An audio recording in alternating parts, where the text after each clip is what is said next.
특세 드디어 37일째에 나오신 모든 분들 주님의 이름 환영하고 축복합니다. 먼저 스티커를 한번 붙여보실까요? 이제 3일만 더 붙이시면 대장정 40일이 끝나게 됩니다. 마지막 날은 저희가 한번 단체 사진을 찍어볼까 고민을 하고 있는데 또 새벽이라 나오시기가 힘드실 수도 있어서 여러 가지 좀 고민을 하고 있습니다. 우리 한번 구호를 한번 외쳐보겠습니다. 오른손을 쥐시고 구호를 한번 크게 외쳐볼까요? 변합시다. 변합니다. 변화시켜 주십니다.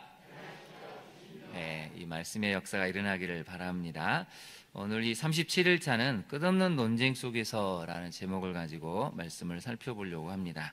먼저 본문을 한번 잠깐 보실까요? 본문을 가보시면 예수님이 예루살렘에 들어가셨을 때 성전에서 사람들을 쫓아내시는 사건이 있었습니다.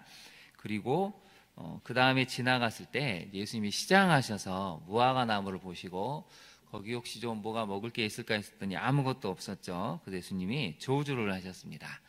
근데 사실은 다른 성경을 보면 이때는 무화과 때가 아니라고 했는데 예수님이 저주를 하셨죠. 이제부터 너에게서는 영원히 열매가 맺지 못할 것이다. 그래서 오늘 본문을 보면 이제 그 다음날 아침이 돼서 그 나무 곁을 지나가는데 무화과 나무가 뿌리째 마른 것을 봤죠. 21절을 한번 보실까요? 베드로가 생각이 났다라고 나오죠. 그 다음 밑줄을 보실까요? 생각이 나서. 우리가 말씀을 들으면 어떤 게 생각이 나야 되는데 잊어버릴 때가 많이 있죠. 근데 베드로만 유일하게 생각을 했던 것 같습니다.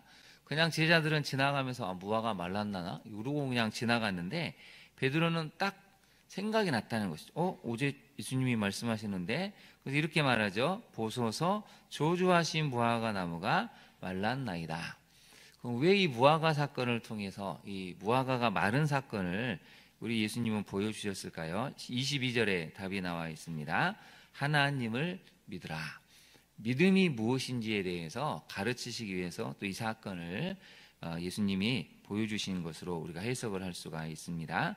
그래서 기도에 대한 이야기를 하고 있는데요. 가장 중요한 구절은 24절입니다. 우리 24절을 다시 한번 읽어볼까요? 그러므로 내가 너희에게 말하노니 무엇이든지 기도하고 구하는 것은 받은 줄로 믿으라. 그리하면 너희에게 그대로 되리라. 이것을 가르치시기 위해서 우리 주님이 무화과 사건을 통한 교훈을 들려주셨다는 것입니다. 그런데 이 무화과 사건은 굉장히 신학적으로도 옛날에 논쟁이 많았습니다. 그래서 그 유명한 알보이트 슈바이처 박사 같은 사람은 책을 통해서 이렇게 얘기를 했죠. 왜 예수님이 멀쩡한 나무를 저주해가지고 이 나무를 마르게 하고 죽게 만들었느냐. 그래서 거기에서는 그렇게 해석을 합니다. 예수님이 십자가 사건을 앞두고 이성을 잃어버렸다. 죽음에 대한 공포가 너무 극심한 나머지 이성을 잃어버리고 짜증을 내고 분노해서 이 무화과 나무를 저주한 것이다. 그래서 많은 믿지 않은 사람들, 버트란트 레슬 같은 사람도 내가 왜 예수를 믿지 않는가? 이 사건을 언급을 하고 있습니다. 그만큼 이 사건은 사실은 제3의 나라에서 이해하기에는 상당히 어렵습니다. 그래서 이런저런 해석들이 참 많은데 근데 여러분 이런 해석은 어디로 봐야 되냐면 그 나라의 풍토, 또 무화과 나무가 어떤 나무인지 그 나라의 계절과 풍토와 나무의 습성을 알면 이게 해석이 됩니다. 그래서 한번 먼저 본문으로 이 교재로 들어가 볼까요? 37쪽 교재를 보겠습니다. 예수님께서는 부활하시기 전 생애 마지막 주간 화요일에 가장 많은 논쟁을 하시고 가르침을 베푸셨습니다. 그래서 여러분 11장부터 12장까지 가시면 굉장히 많은 논쟁이 일어납니다. 또한 여러 가지 비유와 가르침을 통해 말씀의 본질이 무엇인지를 알려주셨습니다. 오늘은 무화과 나무가 마른 사건을 통해 말씀하신 내용과 율법의 가장 큰 계명에 대해 가르쳐 주신 내용을 묵상해 보겠습니다. 첫 번째 메시지입니다. 하나님이 정하신 창조 질서를 거스리고 불순종할 때 심판을 피할 수가 없습니다. 거기다 한번 네모를 쳐보실까요? 창조 질서가 있다는 것이죠. 하나님이 정하신 창조 질서. 사람은 태어나면 죽습니다. 이건 창조 질서에 해당이 되죠. 결혼하면 아이를 낳는 것도 창조 질서입니다. 이런 모든 창조 질서가 인간의 죄 때문에 오염이 되다 보니까 여러 가지 부작용이 나타난다는 것이죠. 제자들은 예수님께서 전날 저주하셨던 무화과 나무가 뿌리채 마른 것을 보았습니다. 하나님께서는 무화과 나무를 창조 질서에 맞게 때를 따라 열매를 맺는 나무로 만드셨습니다. 그러나 무화과 나무는 창조 질서에 맞게끔 열매를 내지 않았습니다. 그래서 화면을 한번 보실까요? 그 누메스의 이 선교사님이라고 이분이 열린다 성경 시리즈를 썼는데요. 여러분 꼭 한번 읽어보시면 좋겠습니다. 시리즈가 총 7권인데 저도 한번 쭉 읽어봤더니 이걸 보면 성경이 이해가 됩니다. 다 이야기할 수 없는데 오늘 본문을 보면 이 책에서는 이렇게 설명을 합니다. 이스라엘의 무화과는 총 5번의 열매를 맺습니다. 한 시기에 5번의 열매를 맺는데요. 먼저 봄에는 파게라는 무화과를 맺습니다. 여러분 사진에서 보시는 저 파게가 지금 예수님이 말씀하신 무화과 나무의 열매를 이야기하고 있습니다.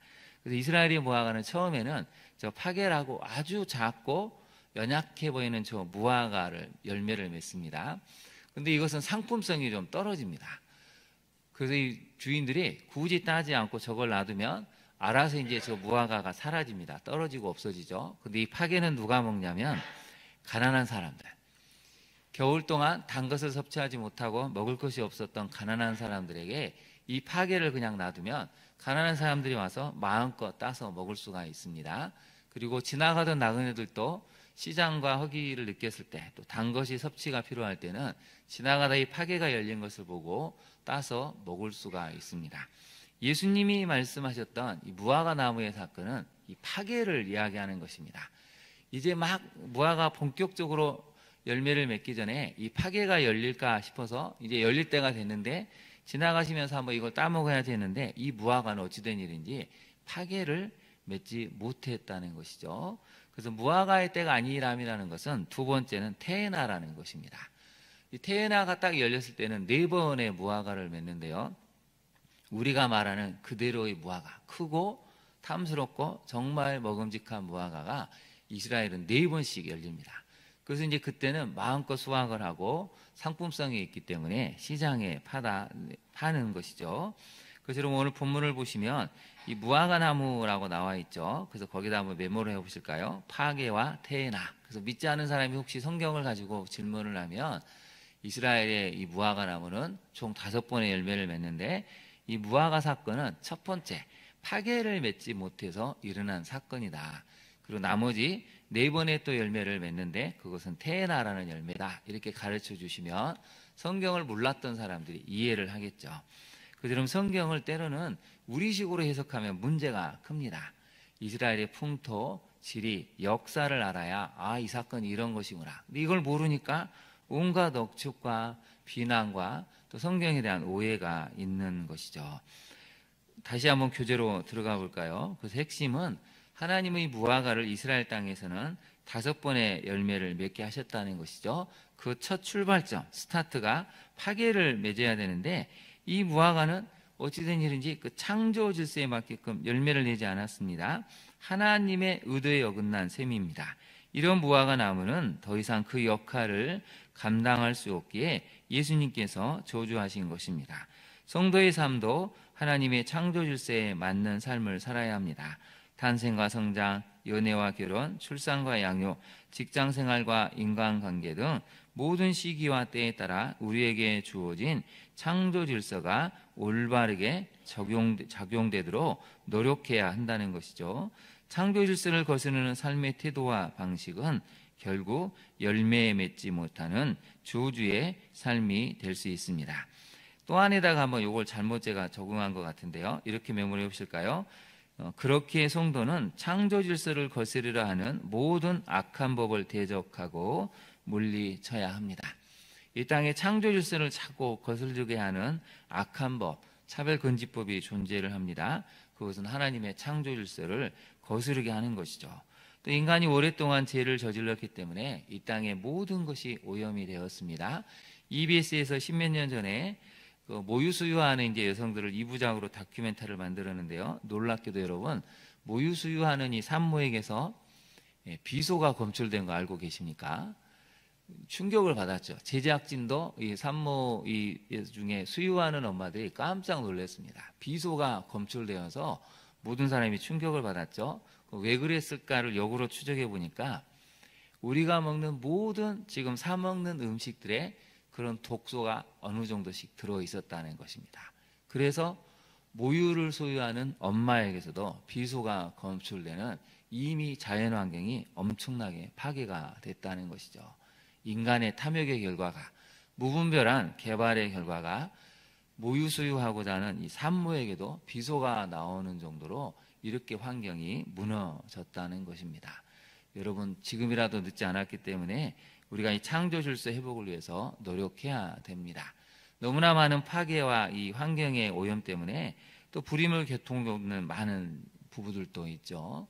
올바른 창조 질서가 이 자연 세계에 회복이 되면 다시 한번 하나님이 원하셨던 건강한 가정들이 또 하나님의 온전한 그런 은혜의 역사가 선순환으로 작동이 된다는 것입니다. 적용을 한번 해볼까요?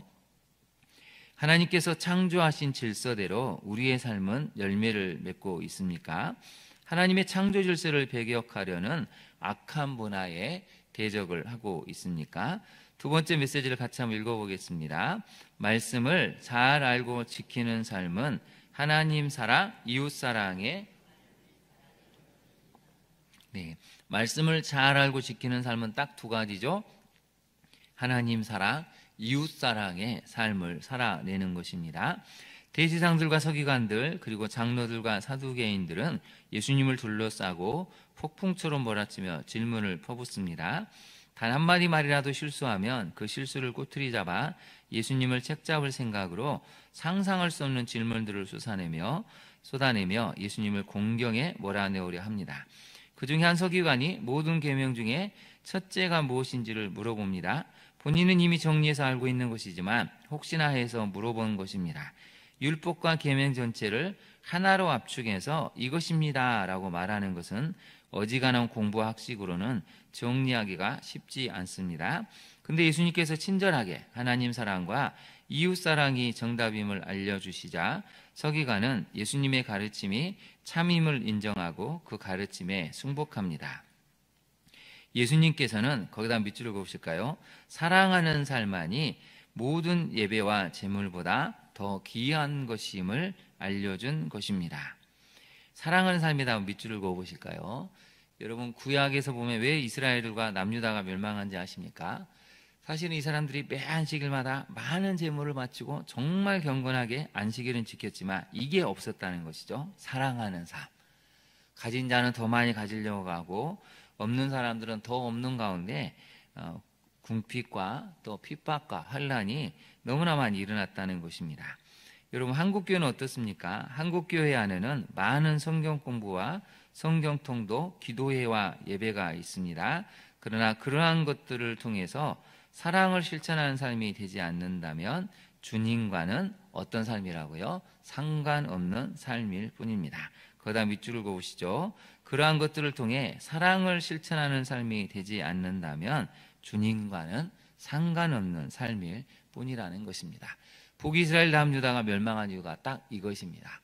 그 안에 공의가 없는 것이죠. 사랑이 없는 것이죠. 가진 자들이 권력을 가지고 더 많이 가지려고 가난한 사람들의 것을 빼앗고 사람을 종으로 사서 부르는 이 악한 삶 때문에 하나님이 북이스라엘 남유다를 멸망하셨다는 것입니다. 그래서 우리의 신앙생활은 점점 더 사랑의 삶을 살아가는 것, 우리 스스로가 사랑의 삶이 되는 게 주님과 상관이 있는 삶이라는 것이죠. 우리 적용 세 번째를 같이 한번 읽어볼까요? 하나님을 알아갈수록 사랑의 사랑으로 사랑의 열매를 맺어가고 있습니까? 여러분, 사랑의 사람이다 하면 동그라미를 쳐보시죠. 우리는 사랑의 사람이 되어야 합니다. 주님을 정말 잘 믿는다는 건 하나님의 사랑처럼 우리도 사랑의 사람이 되어서 사람을 품고 사랑 안에 담겨진 공의와 정의를 실천하는 사람이 되어 간다는 것이죠. 오늘의 말씀을 잘 기억하고 믿음을 가지시고 사랑의 사람이 되어서 하나님의 창조 질서가 여러분의 가정과 자녀들의 인생이 회복될 수 있는 축복이 있기를 진심으로 축원합니다. 기도하겠습니다. 사랑의 하나님, 오늘은 무화과 나무의 사건을 통해서 하나님의 창조 질서와 또한 한 바리새인의 질문을 통해서 서기관의 질문을 통해서 참된 삶이 무엇인지를 깨달았습니다. 이 땅에 너무나 많은 인간의 탐욕과 또 죄악으로 인해서 창조 질서가 무너진 것을 보게 됩니다. 하나님, 이 땅의 모든 자연환경이 황폐화되어 가고 점점 더 이 땅이 무너져 가고 있는데, 주님, 우리가 하나님의 창조 질서를 온전히 지키지 못한 결과임을 깨닫습니다.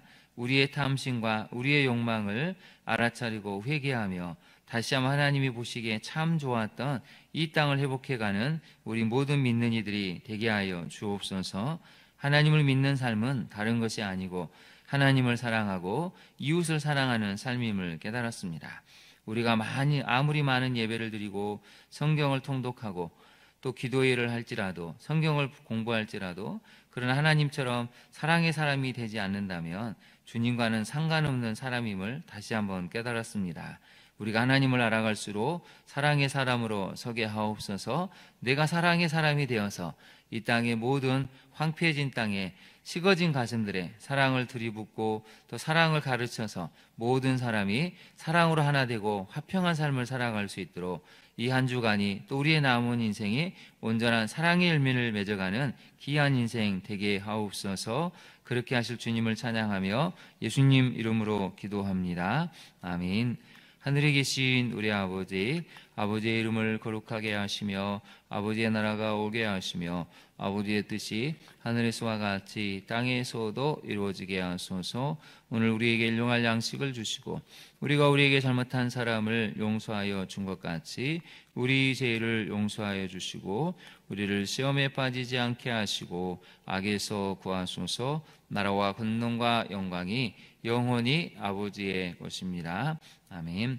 우리 시간 함께 기도하겠습니다. 말씀을 기억하고 하나님 이 땅의 창조 질서가 회복이 될 수 있도록 인간의 탐욕과 제약 때문에 창조 질서가 무너져서 건강한 기능들이 작동하지 못하고 있습니다.